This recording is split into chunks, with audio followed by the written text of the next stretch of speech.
गुरुजी सादर प्रणाम। गुरुजी, जो आज विश्व पटल पर एक युद्ध की भयावह स्थिति जो बनती जा रही है, उसमें भारत का क्या रुख होना चाहिए?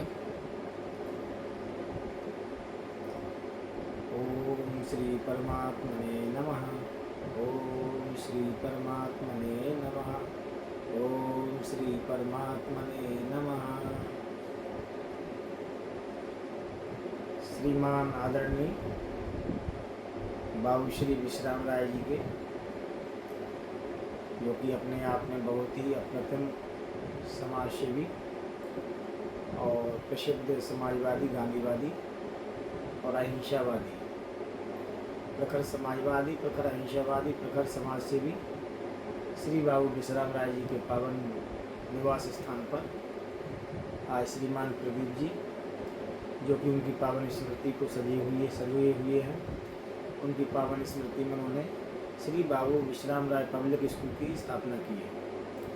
अपने पूर्वजों के लिए सदा सदैव स्मरण करके रखना कैसे रखा जाता है, संस्कारों के द्वारा, और उनकी पावन स्मृतियों के लिए समाज में सदा सर्वदा लोगों की प्रेरणा प्राप्त होती रहे, उससे नसीहत प्राप्त होती रहे, शिक्षा प्राप्त होती रहे, के लिए कार्य किया जाता है। और श्रीमान प्रदीप जी ने वो कार्य किया है। और प्रदीप जी का प्रश्न है कि भारत की क्या भूमिका होना चाहिए, जो कि इजराइल, अमेरिका और ईरान के मध्य में युद्ध चल रहा है। सबसे पहले युद्ध संगठित अपराध है। इस चीज़ के लिए सभी को ख्याल कर लेना चाहिए। जब बहुत प्रबलतम कारण हो, बहुत गूढ़ कारण हो, बहुत रोके नहीं रुक रहा हो कि ईरान ने अमेरिका के पास जाकर हमला किया हो, या ईरान ने जाकर के इजराइल पर हमला कर दिया हो, यहाँ से हमला हुआ होता या पहले हमला कर रहे होते, और जिन कारणों से युद्ध किया जा रहा है, मुझे नहीं लगता है कि वो युद्ध होना चाहिए। ये अमेरिका की गलती है और इजराइल की भी गलती। क्यों गलती है? यदि आप इतने न्यूक्लियर परमाणु बम के विरोधी हैं तो आपने क्यों बनवाया? हजारों की संख्या में क्यों बनवाए? जब एक न्यूक्लियर परमाणु बम से 2,40,000 वर्ग किलोमीटर प्रभावित होता है, उसका मतलब उत्तर प्रदेश बराबर परिक्षेत्र, उत्तर प्रदेश का क्षेत्रफल है 2,40,000 वर्ग किलोमीटर। तो एक परमाणु बम जो न्यूनतम तापमान 100 डिग्री सेल्सियस तापमान में पानी भाप हो जाता है, और 1500 डिग्री सेल्सियस तापमान में लोहा भाप हो जाता है, तो 1 करोड़ डिग्री सेल्सियस तापमान परमाणु हाइड्रोजन बम में होता है। आप इतने बड़े मानवतावादी कहाँ से हो गए? ये कार्य आपके लिए नहीं करना चाहिए था। यदि आपके लिए ज्ञान देना था, दुनिया के लिए, अमेरिका के लिए ज्ञान देना था, तो उस पर सबसे पहले चिंतन करना चाहिए था कि ये हमारे लिए पूजा पाठ के लिए थोड़ी काम आएंगे। आपने यदि बाल्टेन, न्यूमन, थोरो की बात मानी होती, या बर्टन रसेल साहब की बात मानी होती, या अन्य जो अमेरिका में या हिस्ट्री में बहुत बहुत बड़े मानवतावादी दार्शनिक हुए हैं, अस्तित्ववादी दार्शनिक हुए हैं, जो मानवता के लिए प्रोत्साहित करते रहे हैं, उनको यदि हमने माना होता तो न्यूक्लियर परमाणु बम की तरफ हमारा ध्यान नहीं जाता।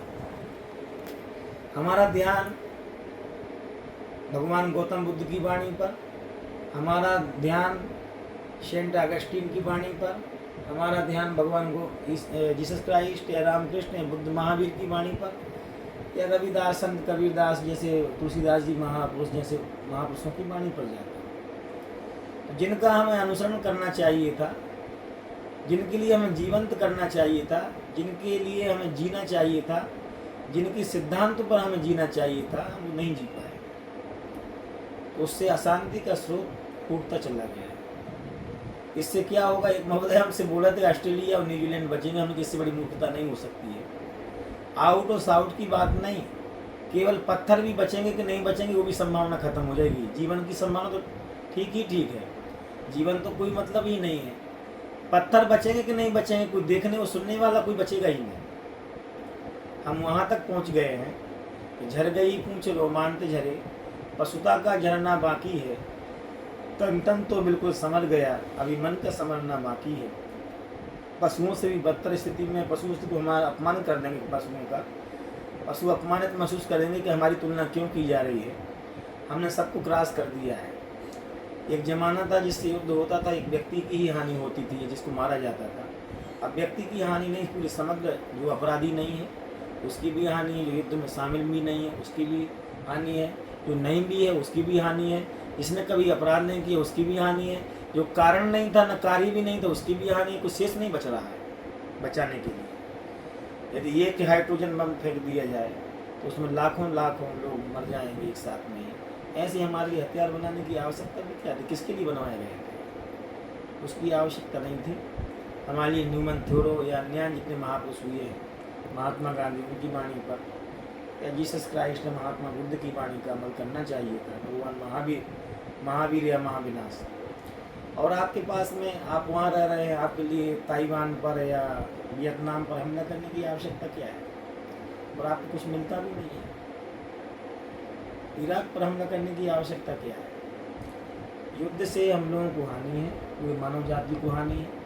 तो अमेरिका की जनता भी नहीं चाहती कि युद्ध हो। लेकिन जो थर्ड क्लास की मानसिकता वाले लोग हैं, जिनके मन में एक ही भाव रहता है कि हमारे द्वारा मैं हरा दूंगा। क्यों? ये मानसिक व्यक्ति बचपना से पाई जाती। छोटे छोटे बच्चे भी कुत्ता बैठा हो तो उसके लिए पूछ फटाका लगा देंगे, उसके लिए कुछ नहीं तो पूछ को उमेटेंगे, कुछ नहीं तो तितलियों के पंखों को उखाड़ने लगेंगे। यहीं से प्रारंभ हिंसा प्रारंभ हो जाती है।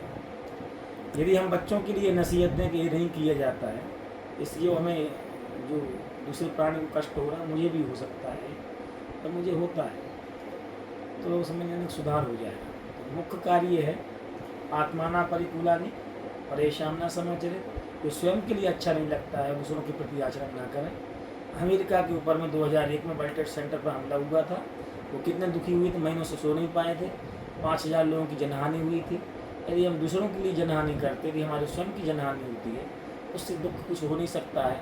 एक परिवार का बिछोए हो जाना, एक प्रेमी का बिछोए हो जाना, एक मित्र का बिछोए हो जाना या किसी का भी बिछोए हो जाना व्यक्ति कभी पसंद नहीं कर पाएगा, जी नहीं पाएगा। यदि हम इसके लिए जान लेंगे तो कभी हम हिंसा की तरफ इतने नहीं। गुरुजी, एक दूसरा मन में क्वेश्चन उत्पन्न हो रहा है कि अंतर्राष्ट्रीय स्तर पर इस शांति और सद्भाव को कैसे लाया जा सके? अंतर्राष्ट्रीय स्तर पर सबसे पहले नंबर तो जो इसके मुखिया है, जो झूठे जा कर के गिरजाघरों में, चर्चों में या मंदिरों में या मस्जिदों में जहाँ भी लोग हैं, उनके मन में इसके प्रति कोई जागरूकता नहीं। यदि हमारा पैसा जा रहा हो, हमारा जनहानि हो रही हो, तो क्या हम पेपर में पढ़ेंगे कि युद्ध चल रहा है और हम रो नहीं देते हैं कि हमारा भाई मारा गया? यदि वह विलाप हमारे अंदर प्रारंभ हो जाए, अमेरिका के लोगों के अंदर विलाप हो जाएगा, ए ट्रंप, ए फलाने, ए अयतुल्ला खिमैनी, ए नेतन्याहू, यह नहीं होना चाहिए। जनता की आंतरिक मांग जब तक नहीं होगी तब तक कैसे संभव? ये तभी संभव है जब हमारे लिए चोट लगी हो। जैसे हमारा भाई निकल गया हो, मेरा पुत्र मर गया हो, तो कितना वियोग होता है। जब वह संवेदना जागृत होगी कि जितना दुख की बात है कि हम लोग संपन्न और सभ्य समाज कहलाने के बावजूद भी, अपने आप को बुद्धिवादी कहलाने के बाद भी, जो पशु भी नहीं कर सकते वो कार्य को कर रहे हैं, तो इससे ज़्यादा निंदित कार्य कैसे हो सकता है? जब तक इसकी संवेदनशीलता नहीं जागृत हो सकती तब तक हिंसा का भाव खत्म नहीं हो जाएगा।